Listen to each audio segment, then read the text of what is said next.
तर आरोपी मोहम्मदने 8 महिन्यांपूर्वी बांगलादेशमधून पश्चिम बंगालमध्ये घुसखोरी केलेली होती। 8 महिन्यांपूर्वीच तो मुंबईमध्ये आला असं बोललं जात आहे। तर याचा नेमका प्रवास कसा होता तो आपण समजून घेऊया। तर सुरुवातीला तो बांगलादेशातून पश्चिम बंगालमध्ये आलेला आहे। 8 महिन्यांपूर्वी त्याने घुसखोरी केलेली आहे। आपण बघतोय बांगलादेशातून पश्चिम बंगालमध्ये त्यानं घुसखोरी केलेली आहे। 8 महिने या गोष्टीला पूर्ण झालेले आहे।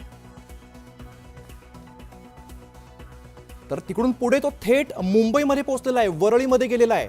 आपण बघितलं बांगलादेशातून पश्चिम बंगालमध्ये घुसखोरी केली, पश्चिम बंगालमधून वरळीमध्ये गेलेला आहे। काही दिवस हाऊसकीपिंगचं काम सुद्धा त्यानं केलेलं आहे।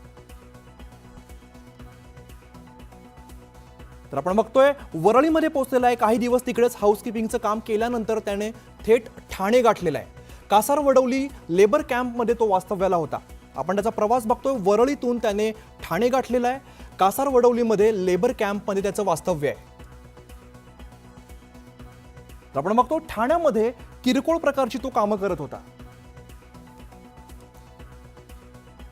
आपण बघतो ठाण्यानंतर थेट अंधेरी गाठलेला आहे। 1 जानेवारी रोजी छोटी मोठी कामं तो करत होता। आपण बघतो ठाण्यामध्ये सुद्धा त्याने काही किरकोळ कामं केलेली आहेत। त्यानंतर अंधेरीमध्ये 1 जानेवारी रोजी सुद्धा त्याने काही छोटी मोठी कामं केलेली आहेत। पुढचा प्रवास आपण बघूया। त्यानंतर 13 जानेवारीला पांडेला भेटलेला आहे। अमित पांडे नावाच्या इसमाला तो भेटलेला आहे। 13 जानेवारी रोजी भेटलाय।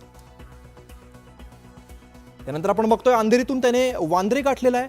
16 जानेवारी रोजी त्याने सेफवरती हल्ला केलेला आहे।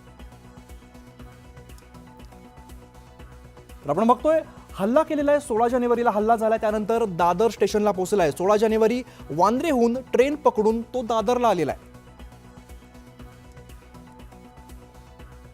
आणि इकडनं पुन्हा एकदा त्याने ठाण्याचा प्रवास केलेला आहे। 16 जानेवारी पासून तो ठाण्यामध्ये लपून बसलेला आहे।